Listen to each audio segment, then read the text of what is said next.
말씀을 통하여 우리를 인도하시는 여호수아 되시는 예수님을 따라갑니다. 이 시간 말씀을 따라갈 때 우리가 넘을 수 없었던 한계들을 넘어내는 그 시간들로 사용하시고 주님의 말씀에 목말라 영혼들을 축복하여 주옵소서. 예수님의 이름으로 기도합니다. 아멘. 말씀의 제목 같이 한번 읽겠습니다. 시작. 요단 동편인가 서편인가? 네, 두 가지의 질문으로 말씀의 제목을 삼았습니다. 말씀을 전하기 앞서서 또 회복의 이야기들 제가 들은 거 몇 가지를 말씀을 드리겠습니다. 장수경 집사님 왼쪽 엄지 신경이 수술해야 될 정도로 안 좋았는데 지난주 주일날 디나미스 기도 시간에 회복이 돼서 왼쪽에 아대를 빼고 다니고 있습니다. 네, 감사합니다. 또 김민정 집사님은 집에 인덕션이 고장났는데 기도했더니 인덕션이 고쳐졌습니다. 이게 기계도 되는지 몰랐습니다. 그 브랜드가 어디예요? 브랜드가? 네? 독일 거예요. 네. 국내 거 혹시 되신 분들은 또 연락 주시면 LG나 삼성도 되는지 좀 궁금한데요. 네, 우리 김성원 전도사는 컴퓨터랑 에어컨이 고쳐졌다고 또 간증을 했습니다. 네, 저는 하여튼 들은 대로 있는 그대로 얘기하는 거예요. 오늘 하나님께서 우리에게 또 영육간에 깊은 회복을 주시기를 선포합니다. 네, 우리 지난주에부터 우리가 이제 요셉 지파, 이 에브라임 지파와 이제 므낫세 지파 땅 분배를 함께 보고 있는데 지난주에 마지막 절을 제가 시간이 안 돼서 좀 나누지 못한 부분이 있어서 잠깐 나누고 중요한 부분이라 가도록 하겠습니다. 16장 10절 말씀 한번 시작. 그들이 게셀에 거주하는 가나안 족속을 쫓아내지 아니하였으므로 가나안 족속이 오늘까지 에브라임 가운데 거주하며 노역하는 종이 되니라. 네, 마지막에 보면 이 게셀 땅에 대한 이야기들을 했는데요.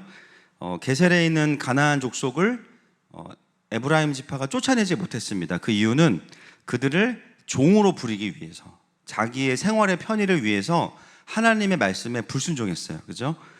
근데 여러분, 이 게셀 지역이 계속해서 이제 미전도 지역으로 남아있다가 미정복 지역으로 남아있다가 이제 어떻게 되는가 제가 찾아보니까 열왕기상 9장 16절 시작.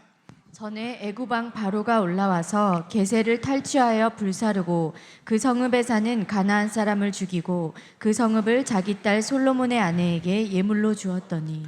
이 땅이 언제까지 남아있어요? 솔로몬 때까지 남아있어요. 근데 어떻게 정복을 하냐면 솔로몬이 정복을 못했다는 얘기는 다윗도 정복을 못한 거죠. 그래서 누가 정복을 했냐면 오늘 본문에 보니까 열왕기상 9장에 보니까 애굽 왕 바로가 정복을 해서 솔로몬에게 주는데 그 명분이 뭐냐면요, 애굽 왕 바로의 딸과 솔로몬이 결혼을 합니다. 그거에 대한 이제 폐물로서 게셀 땅을 정복해서 주게 됩니다. 여러분, 이 본문을 우리가 어떻게 해석해야 될까요? 하나님의 언약의 성취입니까? 아닙니까? 아니겠죠. 하나님은 그 땅을 어떻게 취하라고 말씀하셨냐면 하나님의 백성들이 믿음으로 취하라고 말씀하셨는데 그 땅을 계속해서 그냥 놔둔 거예요. 정확히 말하면 그 땅에 있는 백성들을 그냥 놔둔 겁니다.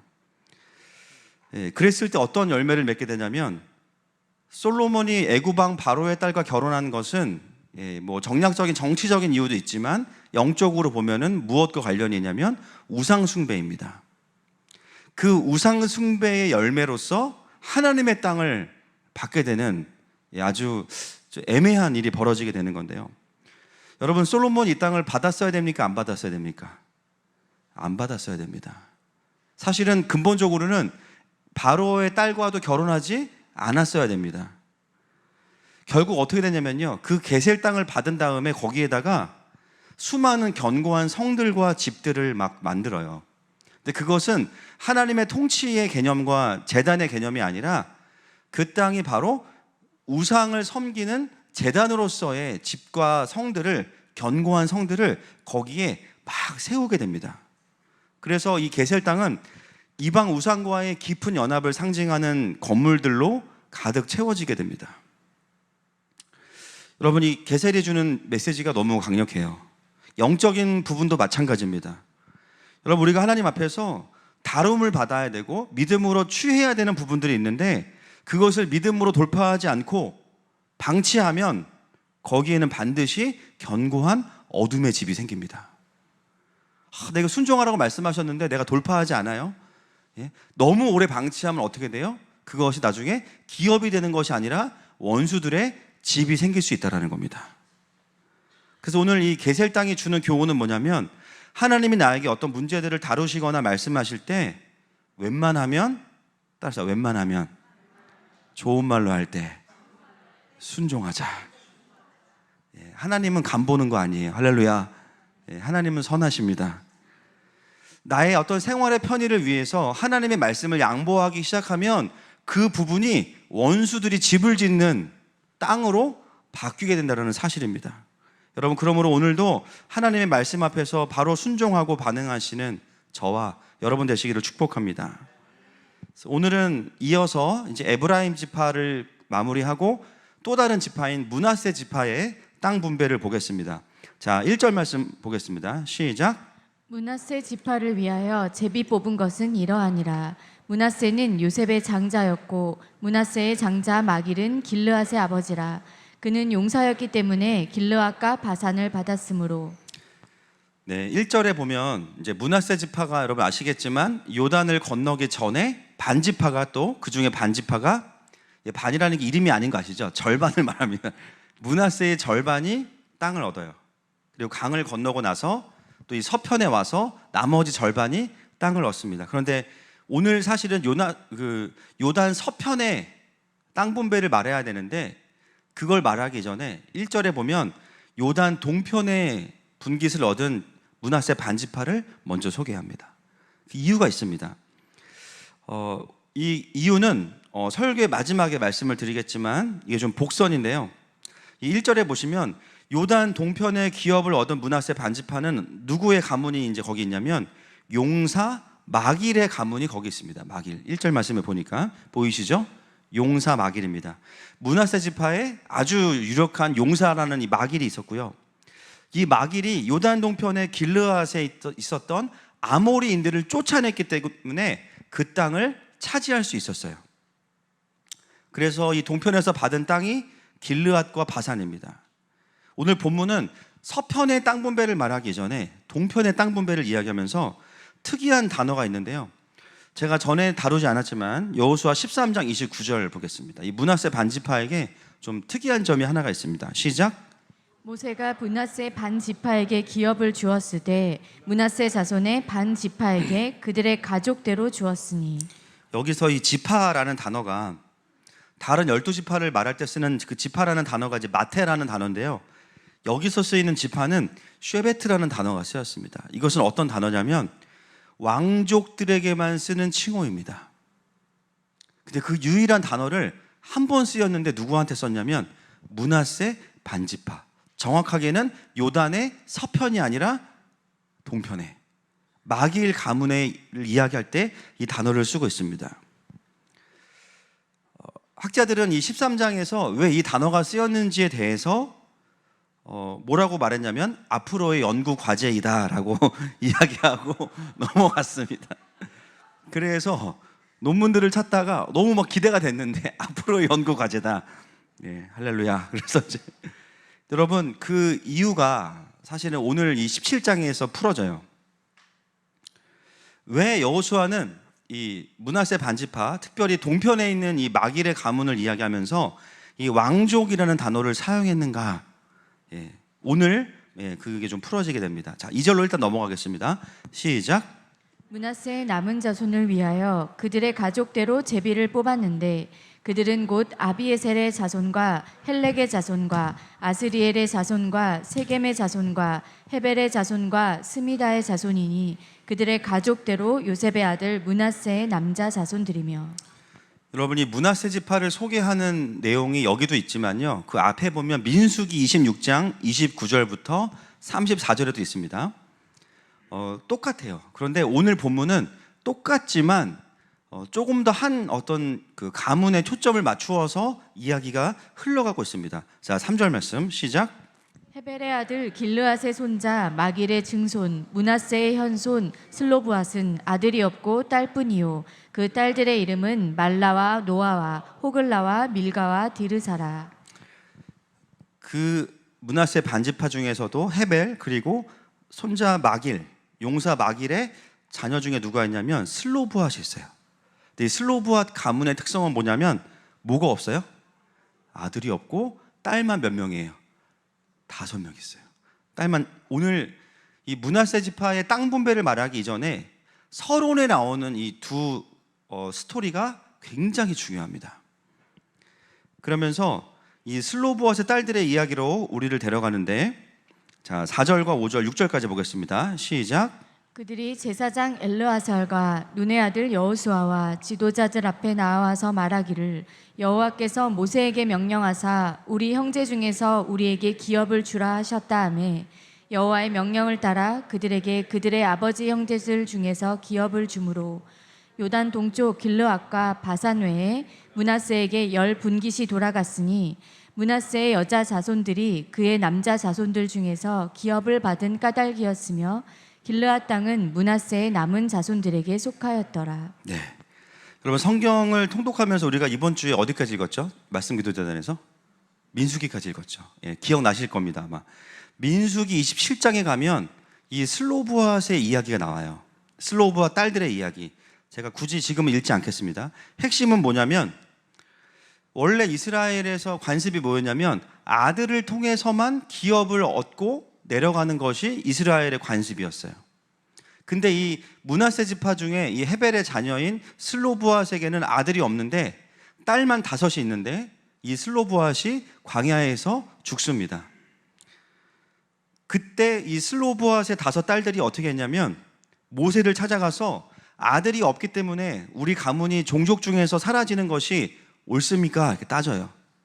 근데 그 얘기를 모세가 듣고 이제 하나님께 물어봅니다. 하나님 뭐라고 하세요? 그들이 옳다고 하세요.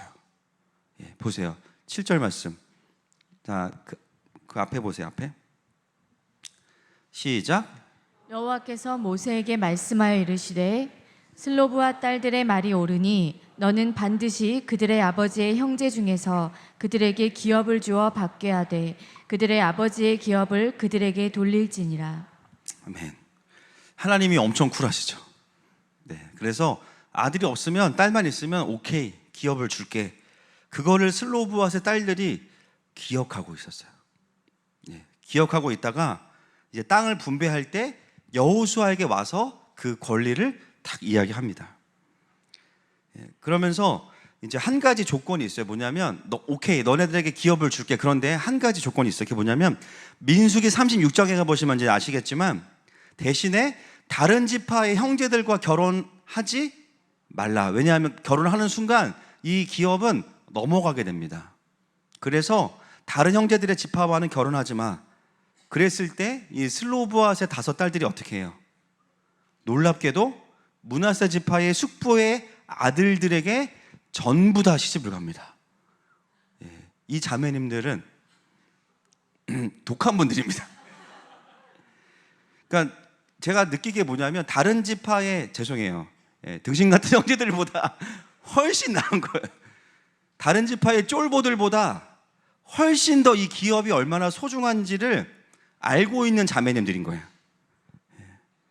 여러분 생각해 보세요. 그 자매님들이 여러분 사랑해서 결혼해야지, 그죠? 지파를 따라서 결혼하면 이게 쉽지 않잖아요. 그리고 아마도 자기가 그동안 교제했던 다른 지파 형제들이 있지 않을까요? 그죠? 저기 막 그죠? 다른 막 유다 지파의 막 김모식이 너무 멋있어, 막 사자 같고 너무 멋있어, 막 그런 형제들이 있을 거 아니에요. 근데 그 관계를 다 정리한 거예요. 쉽게 말하면 우리 교회 싱글 자매들이 나 이제 우리 교회 형제들하고만 결혼할 거야. 할렐루야. 그러면서 막 다른 교회에 막 그죠? 막 다른 막 교제하던 형제가 있어. 오빠 딱 만나가지고 오빠가 비록 잘생기고 능력 있고 신앙도 좋지만 오빠랑은 안 될 것 같아. 오빠는 신천지니까. 그래 결혼 안 하는 거야.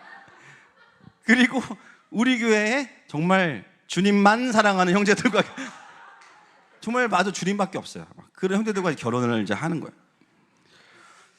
그래서 이 슬로브핫의 딸들은 보통 사람들이 아닙니다.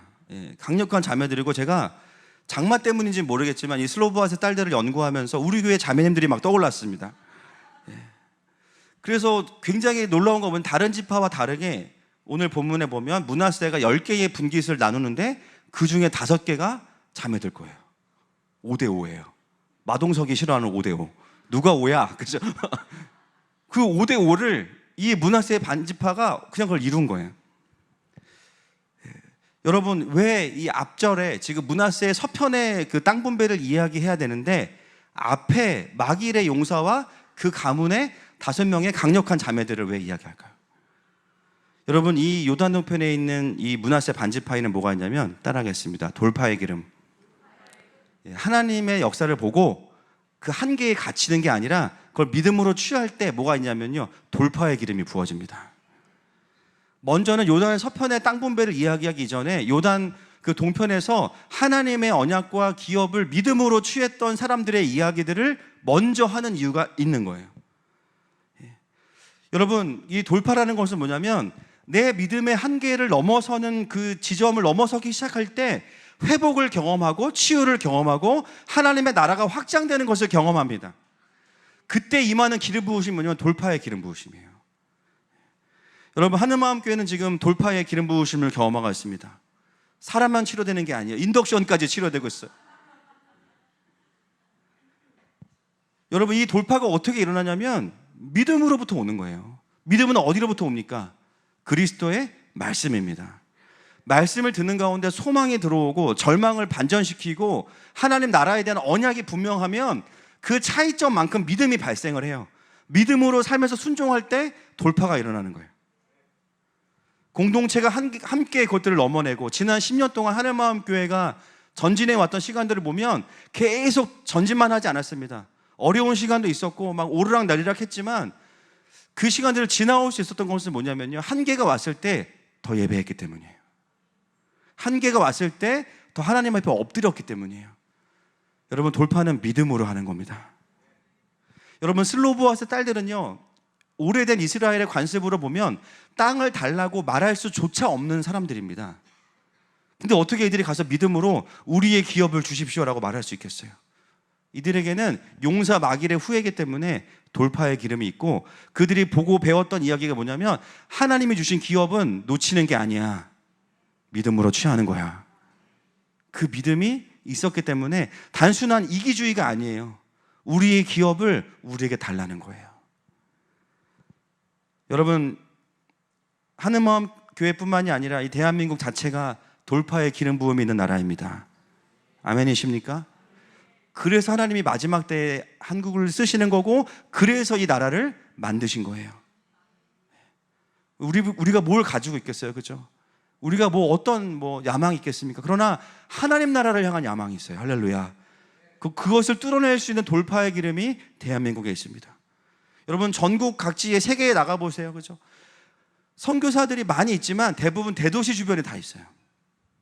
특히 웨스턴, 다 그런 건 아니지만 유럽 선교사님들이나 미국 선교사님들은 다 편안한 쪽에 많이 살고 계시고 험지에 다 누가 있어요? 김 선교사님, 박 선교사님 있습니다. 오 선교사님 있습니다. 다 한국 선교사님들. 여기 없겠지, 거기 있어. 여러분, 우리 인도 선교사님만 해도요, 인도에 지금 2,000개의 미전도 종족이 있는데 대부분의 선교사들이 대도시에 있어요. 근데 저희 선교사님 보시면 어떻게 해요? 2,000개를 리서치를 해가지고 이름을 다 가지고 계시고, 그리고 이번에 우리가 짓는 헤븐얼트 센터가 그 세계의 미전도 종족 그 공통 땅에 물 들어오는 그 땅에 몇 미터의 고를 높여가지고 거기에 센터를 지으신 거예요. 여러분, 인도만 그런 게 아닙니다. 이 한국의 영성을 가진 선교사들을 보면 진짜 앞뒤 안 가립니다. 복음이 없는 곳, 그렇죠? 아픈 자들이 있는 곳, 그리고 소수라도 사람들이, 영혼들이 있는 곳이면 한국 선교사들은 갑니다. 그래서 한계를 뛰어넘어요. 그것이 바로 돌파입니다. 오늘 이 슬로보아스의 딸들의 이야기는 우리에게 하나님의 나라는 침노하는 자의 것이라는 것을 이야기합니다. 왜 그게 가능해요? 이미 우리에게 주어졌기 때문입니다. 그래서 믿음으로 자격이 없어 보이지만 그것을 취하고 있는 이 딸들의 이야기들을 먼저 우리에게 하고 있습니다. 그리고 나면 7절부터 11절까지가 이제 뭐가 나오냐면, 눈으로 한번 보세요. 7절부터 11절에 보면 우리가 알지 못하는 땅들이 쭉 나옵니다. 읽는 것은 생략하겠습니다. 제가 요즘에 금요집회 준비가 너무 힘들어요. 예, 땅들이 너무 많이 나오는데 제가 읽어도 은혜가 안 돼가지고 넘어가겠습니다. 거의 안드로메다 수준이고, 제일 열받는 게 뭐냐면 이때 이름이 있었던 땅들이 지금 있다 없다 3분의 1이 없어요. 그러니까 학자들도 다 연구 과제다 이러고 넘어가는 거예요. 그러니까 아무리 시간을 투자해도 이건 알 수 없는 땅들도 많아서 넘어가는데, 오늘 이 본문도 우리에게 땅이 어떤지를 이야기하기보다는 좀 다른 걸 의도하고 있습니다. 여러분 쭉 읽어보시면 뭘 말하고 있냐면요, 므낫세 지파의 경계가 다른 지파들과의 경계와 혼잡하게 섞여 있다는 얘기를 합니다. 그래서 에브라임, 이사갈, 아셀 지파의 경계, 이 모호한 경계들 안에 막 섞여 있는 것을 보게 돼요. 그러면서 그 경계들이 섞여 있으면 어떤 일이 벌어졌냐, 12절을 말하기 위해서 이 경계를 이야기합니다. 시작. 그러나 므낫세 자손이 그 성읍들의 주민을 쫓아내지 못하매 가나안 족속이 결심하고 그 땅에 거주하였더니. 이 이야기를 하는 거예요. 여러분, 그 가나안 족속을 쫓아내지 못하는 이유가 여러 가지가 있습니다. 뭐 힘이 딸리고, 뭐 편의를 위해서. 오늘은 어떤 이유냐면요, 경계가 막 겹쳐 있거든요. 경계가 겹쳐지면 뭐가 모호해질까요?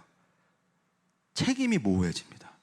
제가 군대에 있을 때, 여러분 여기 뭐 경험하신 분들 많겠지만, 저는 이제 대한민국 공군 출신이잖아요.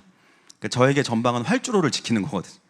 그래서 이제 활주로를 잘 하면서 제일 중요한 사역 중에 하나가 뭐냐면 제초 작업입니다. 그리고 활주로 제초와 또 제가 섬겼던 대령님이 골프 연습하는 그곳의 제초를 정확하게 5cm로 쫙 맞춰야 됩니다. 틀리면 혼나요. 근데 이제 문제는 뭐냐면, 제가 섬겼던 대령님이 계셨고 그 옆에 이제 저희가 이제 본부였으니까 또 소령이 있는데 경계가 있어요. 항상 뭐가 발생해? 항상 이 경계 지역에서 분쟁이 발생합니다. 여기서 여기는 누가 할 거냐? 그래서 항상 이쪽이 우리가 병장이면은 이제 상병이면은 얘네가 하고, 우리가 이제 일병이고 여기가 상병이면 우리가 하고, 이제 엎치락뒤치락만 했거든요. 근데 계급이 같으면 안 해요. 그리고 혼나는 데서 합니다. 이제 거기 여러분, 이 경계가 모호하면 어떤 일이 벌어지냐면, 책임이 모호해지면서 그 경계 지역에 같은 지파들이다 보니까 이제 뭐죠? 국방이 약해지는 거예요, 오히려. 여러분 오늘 본문에 보면 뭐라고 표현하냐면 12절에 가나안 족속이 결심하고 그 땅에 거주하였더니, 작정하고, 그게 뭐냐면, 야, 여기는 경계가 삼엄하지가 않고 편해, 여기에 집을 짓자. 여러분 사단은요, 틈만 나면 집을 지어요. 얘네들이 LH도 아니고 왜 집을 짓는지 모르겠는데 틈만 나면 집을 지어. 그죠? 이유만 있으면 집을 지어요. 그래서 결국 므낫세 자손의 그 경계가 모호한 지역에 또 집을 지어서 이 집이 결국은 므낫세 지파와 이스라엘의 우상 숭배의 올무가 됩니다. 여러분, 이 그 경계를 통해서 우리가 받게 되는 교훈은 뭐냐면, 우리가 하나님 앞에서 의도하진 않았지만 분명하게 하지 않은 부분들은요, 결국 거기에 뭐가 생기냐면 원수들이 집을 지어요. 애매하게 남겨둔 것들. 오죽 살기 좋으면 집을 짓겠습니까? 므낫세도 아니고 에브라임도 아니고 아셀도 아니고, 여기는 조용히 있으면 모를 거야. 여러분, 하나님께서 여러분에게, 저에게 말씀하시는 게 있을 거예요. 경계들. 어떤 거는 우리가 알면서 모호하게 남겨둔 게 있어요. 이거 왠지 하나님께 드려야 될 것 같은데, 이거 왠지 이 보너스 이거 주님이 어디 터키인가 일본인가 말씀하시는 것 같은데, 근데 모호하게 남겨둬. 그죠? 일부러 모호하게 남겨두는 거예요. 그 돈 엄한 데로 갈 수 있습니다. 모호하게 남겨두면 안 돼요. 그곳에 반드시 뭐가 있냐면 집이 생긴다는 거예요. 여러분 생각해 보세요. 사단이 우리의 삶을 보면서, 야, 이 부분에는 이 사람은 집을 지어도 괜찮아. 그리고 거기 아주 그냥 집을 탁 지어버려. 그러면 그 부분에 있어서 우상 숭배의 통로가 되기 시작하는 거죠. 결국은 사단이 강력해서가 아니에요. 우리가 내버려 두었기 때문이에요. 적당함으로 놔두면 그 영역에 원수가 집을 짓습니다. 오늘 주님 말씀하시는 게 뭐예요? 내 삶의 영적인 애매함과 모호함의 영역들이 있다면 회개하고 돌이키고 그 집들을 파쇄하십시오.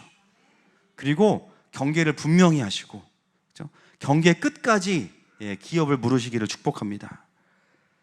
자, 14절 말씀 보겠습니다. 시작. 요셉 자손이 여호수아에게 말하여 이르되 여호와께서 지금까지 내게 복을 주심으로 내가 큰 민족이 되었거늘 당신이 나의 기업을 위하여 한 제비 한 분깃으로만 내게 주심은 어찌함이니이까 하니. 네, 여호수아가 오늘 땅 분배 얘기는요 몇 절 안 돼요. 한 4절. 오늘은 다른 얘기를 하고 싶은 거예요. 이 땅 분배하면서 너무 열받은 얘기를 하고 있습니다. 여러분 14절에 보시면 이제 므낫세의 지파 중에서도 절반이에요. 절반은 아직 땅을 받았고 절반과 이제 에브라임 지파인데 갑자기 이 므낫세 지파가 뭐라 그러냐면 우리에게 땅이 적다 이렇게 이야기해요. 그리고 우리가 두 지파인데 왜 한 분깃만 주냐고 이야기합니다. 그래서 보면 뭐라고 이야기하냐면 므낫세 지파라고 하지 않고 뭐라 그래요? 무슨 자손이라 그래요? 야, 치사반스. 이게 진짜 치사반스예요. 요셉 자손이란 말을 갑자기 해. 그죠? 제비를 뽑을 때는 요셉 지파라서 하나를 주는 게 오히려 불리했지만 또 땅을 얻으려고 하니까 어떻게 되냐면요. 요셉 자손이라는 말을 가지고 와서 왜 우리에게 적은 땅을 주냐고 불만을 표시합니다. 여러분 요셉 자손이라고 말하는 것은 뭐냐면 요셉으로 인해서 우리가 얼마나 큰 혜택을 받고 얼마나 이스라엘이 그 부흥을 경험했냐. 큰 공을 세웠는데 왜 겨우 한 번 제비 뽑을 기회만 주느냐. 여러분 지금 우리가 지난주에 봤지만 에브라임이 받은 땅은 어떤 땅이라 그랬어요? 쉽게 말하면 금싸라기. 어디예요? 강남구 서초동입니다. 그렇죠? 금싸라기 땅을 받았는데 작다고 이제 불평하고 있는 모습을 보게 돼요. 여러분 솔직히 말해서 이 땅을 얻는 축복을 자기네들이 노력한 거예요? 요셉의 축복을 받은 거예요? 예, 금수저로 태어난 거잖아요. 사실 본인들이 뭐 했어? 요셉의 축복이 그냥 온 거 아닙니까? 그러면 감사합니다고 받아야 되는데 그렇게 안 해요. 여러분 이제 오늘 이 뒤에 부분을 읽어가시면서 깨닫게 되는 게 뭐냐면 앞에 나와 있던 마길의 가문과 슬로브앗의 딸들이 얼마나 귀한지가 점점 이제 느껴지기 시작하는 거예요. 그러면서 경계를 사이에 설명하는 이야기가 있지만 요단의 동편과 서편에 같은 지파인데 완전히 다른 느낌의 이 지파들을 대조하고 있는 모습을 오늘 본문을 통해서 보는 겁니다. 여러분 제가 찾아봤어요. 실제로 이들이 받은 땅이 작은가? 아닙니다. 민수기를 보면 이 므낫세 반지파보다 인구가 훨씬 더 많은데 더 적은 땅을 분배받은 지파들이 있어요. 예를 들면 단지파나 이사갈 지파입니다. 인원이 더 적어요. 그런데 인원이 많은데 더 적은 땅을 분배받았습니다. 근데 여러분 단지파, 이사갈 지파가 뭐라고 합니까? 아무 말 안 합니다. 그래서 실제로도 므낫세가 받은 축복은 적은 게 아니에요. 자기들이 수고하지도 않았음에도 불구하고 부족하다 말하고 서운하다고 말하고 땅을 더 달라는 불만을 제기하고 있는 모습을 오늘 보게 되는데 그럴 때만 사용하는 단어가 우리는 요셉의 자손이다. 거의 국가 유공자 수준입니다. 지금.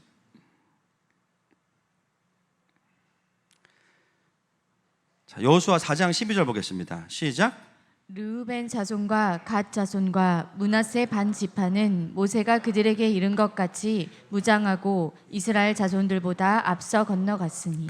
여러분 실제로 전쟁을 누가 많이 했냐면 요단 동편의 기업을 얻었던 므낫세 반 지파 마길의 가문이 제일 앞에서 전쟁 다 했어요.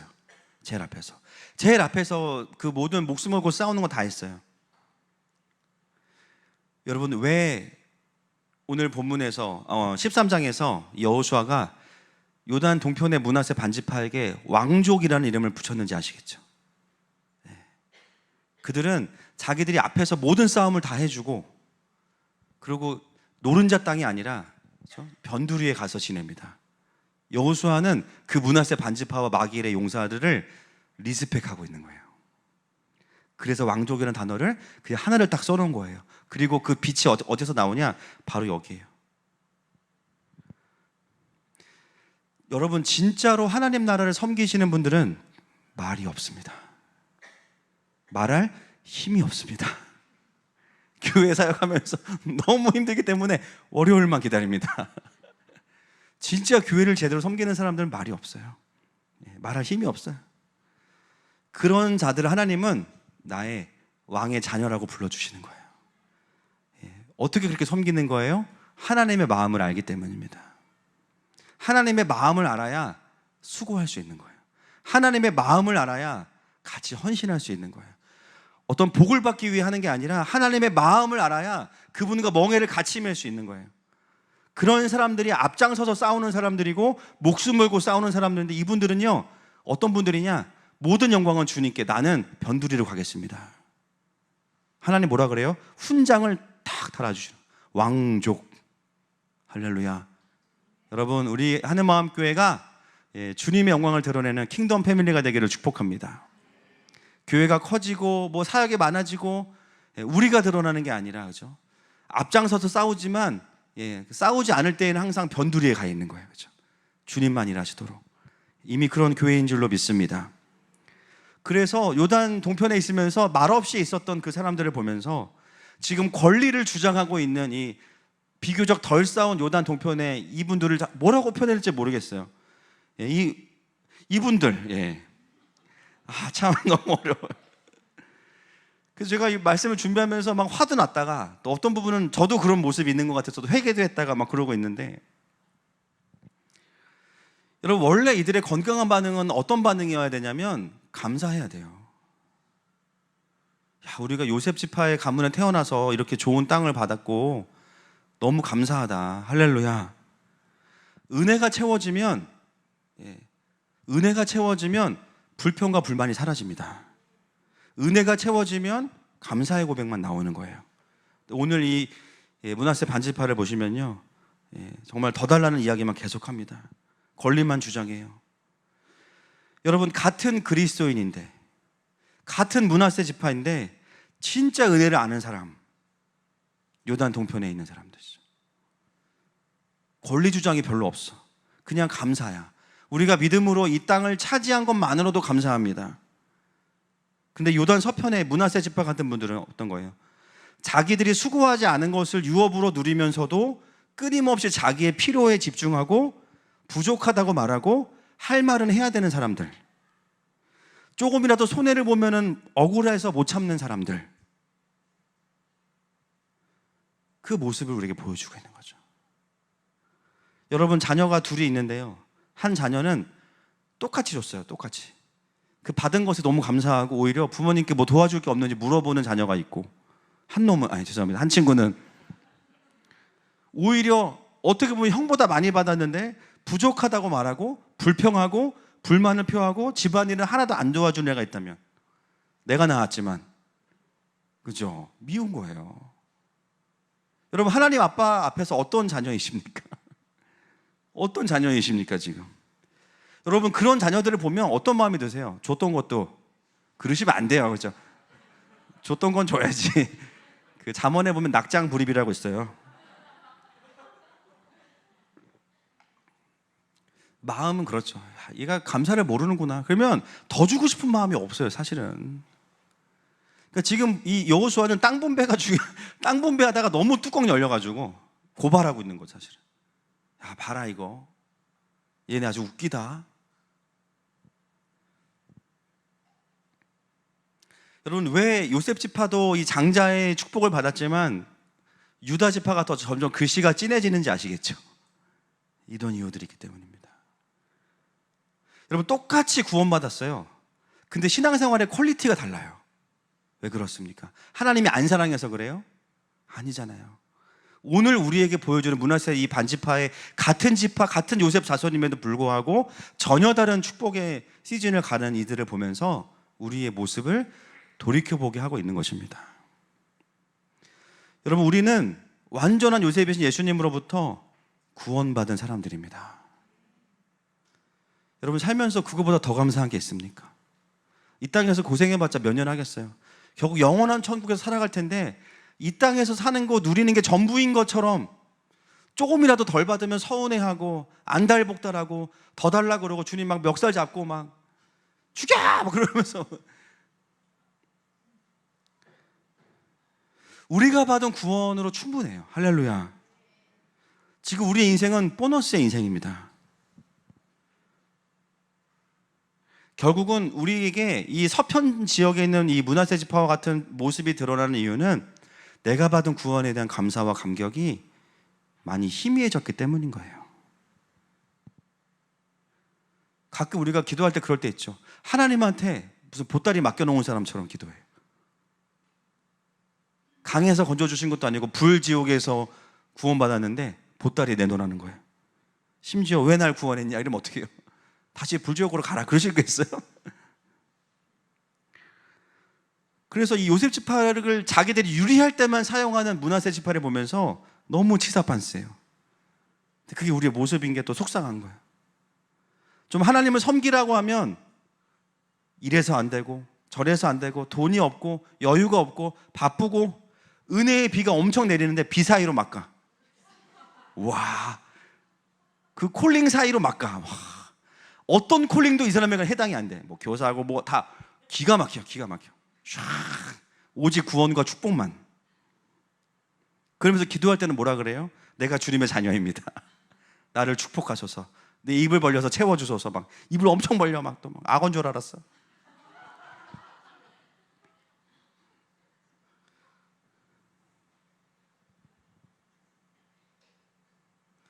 저는 본문을 보다가 너무 부끄러운 거예요. 이게 우리의 모습이 다 있잖아요, 그렇죠? 근데 요즘 우리의 모습은 어디에 있는지 보셔야 돼요. 여러분 요단 동편에 계십니까? 서편에 계십니까? 그런 요셉 지파를 보면서 우리가 여호수아라면 어떻게 할 거예요? 야, 진짜 너네 아웃, 그죠? 분기도 다 뺐고 너네 오늘부터 안 요셉 나가 이제.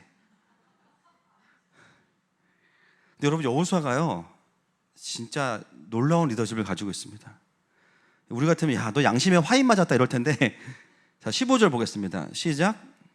여호수아가 그들에게 이르되 내가 큰 민족이 되므로 에브라임 산지가 내게 너무 좁을진데 브리스 족속과 르바임 족속의 땅 삼림에 올라가서 스스로 개척하라 하니라.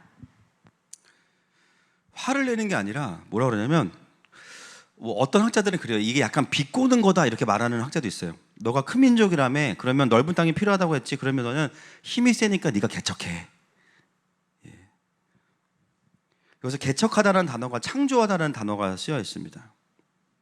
여러분 사실 여호수아가 이렇게 말하는 거는 물론 그런 마음도 있겠죠. 좀 꼴보기 싫고 그런 마음도 있지만 사실은 이 본문이에요. 창세기 49장 22절 시작. 요셉은 무성한 가지 곧 샘 곁에 무성한 가지라 그 가지가 담을 넘었도다. 요셉 지파의 부르심이 뭐였죠? 확장입니다. 담장을 넘어가는 확장이에요. 이게 뭐냐면 개척하는 거예요. 여러분 모든 사람은 자기를 향한 부르심대로 살 때 가장 행복합니다. 남들은 이해 못해요. 야, 그게 행복하다고? 난 너무 행복해. 너무 행복해. 그 부르심을 따라갈 때 행복한 거거든요. 여러분 여호수아가 진짜 놀라운 게 뭐냐면 모세를 이어서 다음 리더십이 됐지만 모세의 어떤 부분들을 다 뒤집지 않았어요. 그 중에 하나님의 언약들을 그대로 이어갑니다. 그래서 슬로브앗의 딸들에게 기업을 줄 수 있는 거예요. 야, 그거는 모세랑 계약한 거고 나는 아니야. 나는 자매들한테 안 줘. 그게 아니라 하나님의 언약이라고 느껴지면 그걸 이어가는 거예요. 여러분 전통이라고 해서 나쁜 게 아닙니다. 전통 안에 뭐가 있냐면 하나님의 언약과 신실함이 있어요. 우리가 전통에 대해서 비판적으로 말할 때는 뭐냐면 그 본질은 잃어버리고 그 행위나 모습만 추구하려고 할 때 그것을 우리가 돌이키자고 말하는 것이지 하나님의 일하심을 이어받는 것은 너무 중요한 겁니다. 그런 의미에서 교회는 전통적이어야 돼요. 그러면서도 그 시대를 이해하는 트렌디함이 있어야 돼요. 그래서 트렌디와 트레디셔널 두 가지가 다 필요한 겁니다. 여호수아가 놀라운 건 뭐냐면 그 모세를 통해서 이어왔던 그 신실한 것들을 그대로 이어받아서 적용하는데 뭐예요? 요셉 지파를 향한 하나님의 데스티니를 이해하고 있어요. 이게 너무 놀라운 거예요. 우리 같으면 분노하고 너 다 필요 없어 그냥 나가 이럴 텐데 그들의 그 이기적인 걸 뭘로 응대하냐면 그들의 부르심을 말해요. 너희들은 원래 확장하는 사람들이야. 너희들은 원래 담을 넘어가는 사람들이야. 너네가 스스로 개척할 수 있어. 더 확장할 수 있어. 그 부르심을 이야기해 주는 거예요. 여러분 때로 뭐 그런 일이 뭐 자주 있진 않지만 공동체에 어떤 불편한 마음을 가지고 공동체를 나가는 분들도 계시잖아요, 그렇죠? 어떤 마음으로 보내드려야 될까요? 이런 마음으로 해야 됩니다. 축복하고 그들의 부르심이 이루어질 것을 선포해 줘야 돼요. 비록 그들은 또 상한 마음, 때로는 뭐 다 교회가 옳은 것도 아니고, 그죠? 여러 가지 불편함과 상황들이 있어요. 그러나 어쩔 수 없이 함께 예배하지 못하는 상황이 됐을 때 어떻게 되냐? 축복하고 그들의 부르심을 이야기해야 됩니다. 그게 하나님의 마음이에요. 그래서 오늘 그 불평을 하는 므낫세 반지파에게 사실은 그 반지파만을 위한 권위를 요셉이라는 명분으로 덮었는데 그 열받음을 뒤로하고 여호수아는 너희들 지파의 데스티니는 바로 확장하는 거다. 개척해. 하나님이 너희 도와주실 거야. 완전히 본질로 승부하죠.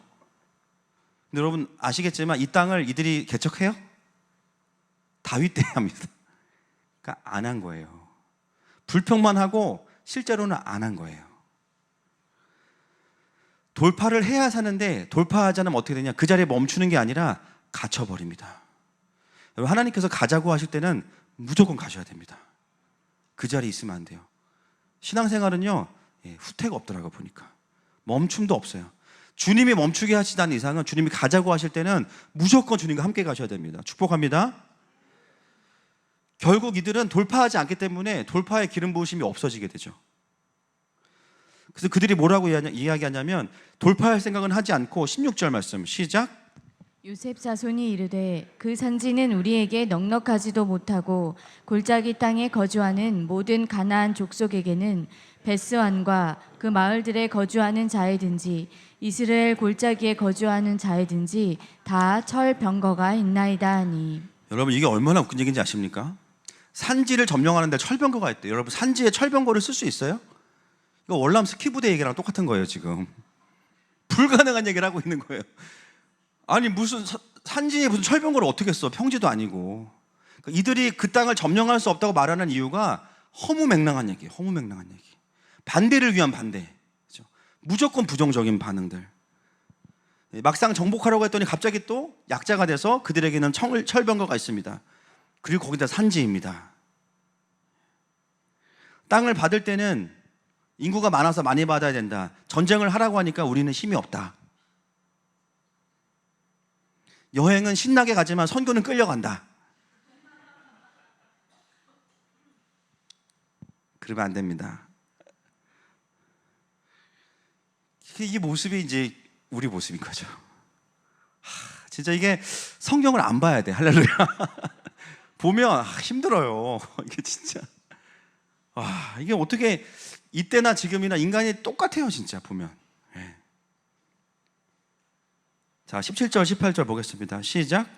여호수아가 다시 요셉의 족속 곧 에브라임과 므낫세에게 말하여 이르되 너는 큰 민족이요 큰 권능이 있은즉 한 분깃만 가질 것이 아니라 그 산지도 내 것이 되리니 비록 삼림이라도 내가 개척하라 그 끝까지 내 것이 되리라. 가나안 족속이 비록 철병거를 가졌고 강할지라도 내가 능히 그를 쫓아내리라 하였더라. 와, 여호수아의 인내심. 우리 같으면 철병거 던질 것 같아요, 그렇죠? 던져서 맞아주고.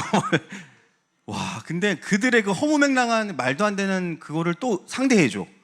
아니야, 철병거가 있다 할지라도 너네가 개척하면 하나님이 하실 거야. 와, 이게 가능한가? 결국은 안 합니다. 결국은 이들은 할 생각이 없어요. 결국 뭐냐, 이기적인 것도 이기적인 거지만 부르심을 따라갈 생각이 애초에 없었던 거예요. 그래서 그냥 여기서 끝나는 겁니다. 이제 여러분 오늘 본문을 이제 전체를 그림을 쫙 펴보시면 데칼코마니 같지만 완전히 명암은 다른 거죠. 앞에 나와 있던 동편의 마길의 용사들과 또 슬로브아제 5딸들, 이들은 돌파의 기쁨을 아는 사람들이에요. 하나님 나라를 위해서 분연히 일어나서 하나님이 약속하신 것을 향해서 선포하고 취할 줄 아는 사람들이에요. 같은 문화세죠. 여기에는 계속 돌파의 기름이 있습니다. 여기에는 없는 거예요.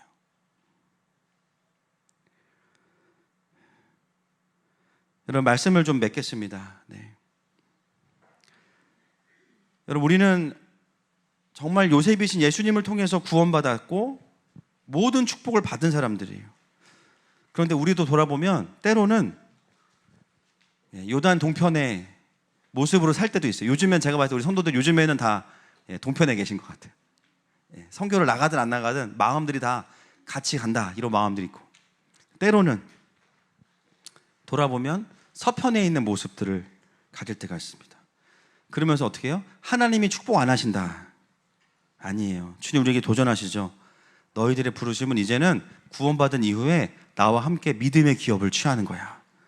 그동안 너희들이 용사인 것을 잊어버리고 있었어. 그래서 보여주신 모습이 뭐예요? 슬로브아스의 딸들을 보여주신 거예요. 자격이 없고 취할 수 없는 사람들이 그 하나님의 기업의 영광을 하나만 보고선 달려와 있는 모습을 보게 됩니다. 오늘 하나님 우리에게 다시 물어보세요. 너희들의 경계는 어디에 있냐? 요단의 동편이냐 서편이냐 물어보십니다. 혹시 모호한 곳에 계셨다면 한 발짝만 동편으로 옮기시면 됩니다. 그리고 우리를 그 하나님 나라를 경험하는 자리로 가지 못하게 했던 모든 견고한 진들과 집들과 비질리들이 이 시간 기도하는 가운데 성령의 불로 완전히 태워질 것입니다. 성령께서 우리의 주권을 완전히 회복시켜 주실 것입니다. 이 시간에 먼저 우리가 찬양할 것은 여전히 우리의 삶이 은혜라는 것을 고백했으면 좋겠어요.